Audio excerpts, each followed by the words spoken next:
Give it up. Give up that war.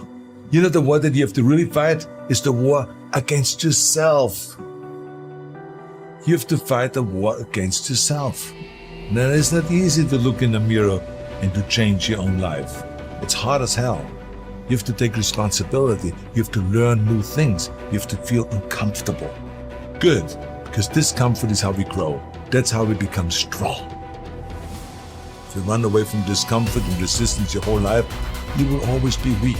And most people don't like being uncomfortable. If you don't want to be uncomfortable, please do not pursue success, because success is a very uncomfortable feeling. And I just learned to be comfortable being uncomfortable. Your comfort zone is irrelevant. What matters is, what are you trying to do with your life? Future you is going to give you advice on what to stop, what to start, on what a more courageous action would be. What's the first thing they would tell you to be or do to be more courageous? You ain't gonna have much of a life. If you play it safe, you won't have much of a life. Life is risk. It take courage to pursue your dream. Now, it's gonna cost you something. Most people are not willing to pay what it costs to go after your dream, because you're gonna have to hurt a little bit. And those are the times when you want to run and hide. You gotta be able to find energy. You gotta make up games, make up tricks, make up whatever you can to get to the next evolution of life. All successful people, if they fail by trying greatly, not by playing it safe and wishing and hoping that everything will work out all right in the future. What they do is they take great risks with no guarantee of success, and so can you. Rich people don't sleep 8 hours a day. That's a third of your life. You cannot be sleep 8 hours a day. We do not retreat. We do not give up. We do not surrender. And the reason why most of you are not successful is because every single time stuff's not going your way, you give up, you quit, you let go, and people feel weakness. They feel it. You can feel when somebody's not committed, when they're not all in, when they're not dedicated. If you want freedom, there's going to be an element of risk. There's going to have to be sacrifices made. There's going to have to be late nights, extra hours, persistence, and most importantly, growth. If you don't become someone else, you will not be able to earn your freedom. The person you are right now might not be good enough for the life you want. If you really want it, you're going to have to become someone else. The voice in my head said, you know what, man? You're gonna die never even trying to reach your full potential. And how's that gonna feel? So I'm gonna live even while I'm dead. I'm gonna be, because I believe in a higher power, whatever it may be. I don't know what it is. I believe that your mind lives forever. Some spirit, something lives forever. I'm gonna be haunted by the mere fact that I literally just, that's what I was. You wasted that life. That's what I was, man. You look back and here lies David Goggins, a punk. That's it. And I get to live, so whatever heaven or hell is, you're in hell the rest of your life. The rest of your life. And if there is a God, which I hope to God there is, knowing what I put myself through now, whatever memories I have, if there's any at all, I'll be a happy man. But I knew that I was getting paid for this while I was living or while I was dead. I was getting paid for this, because basically to me, it was a huge sin. I'm basically just gonna sit here and just be a comfortable man and not even try. Wasting your life is a sin, It's right? a sin. It is. I'm not even gonna try. I want you to get over this notion that I find so annoying that so many people have, that success and power in life is dependent on something like genetics.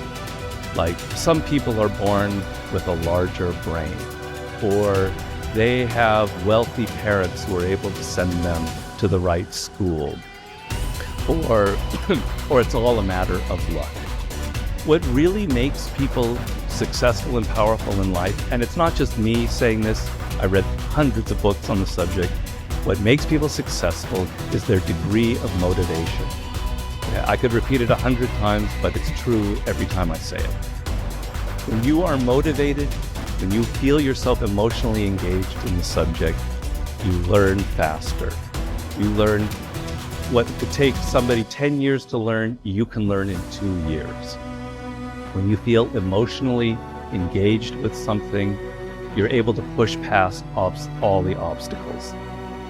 The sense that it's genetics or the size of our brain or our parents' money, you can't control any of that, obviously.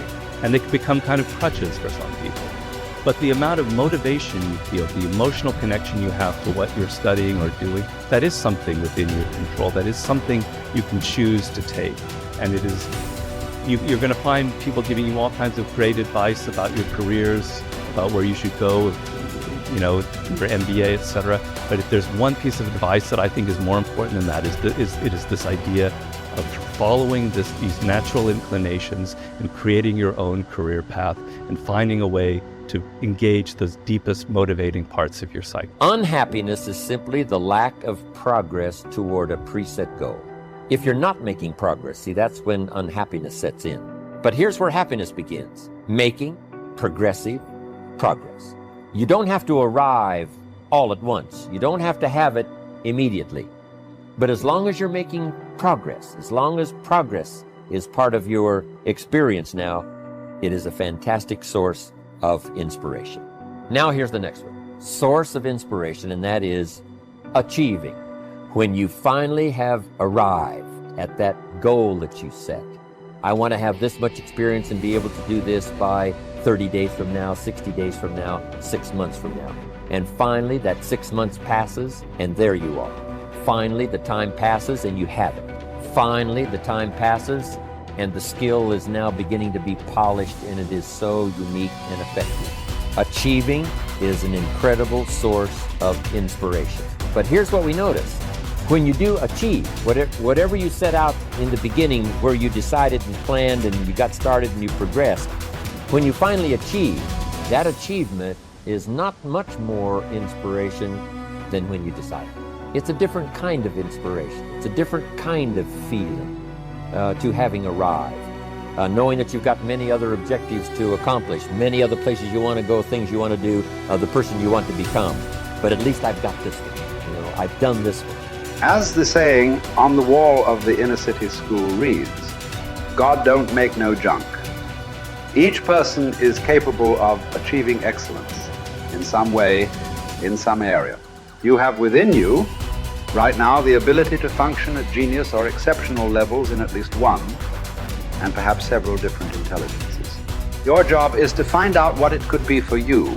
Your responsibility to yourself is to cast off all these self-limiting beliefs and accept that you are an extraordinarily capable and talented person.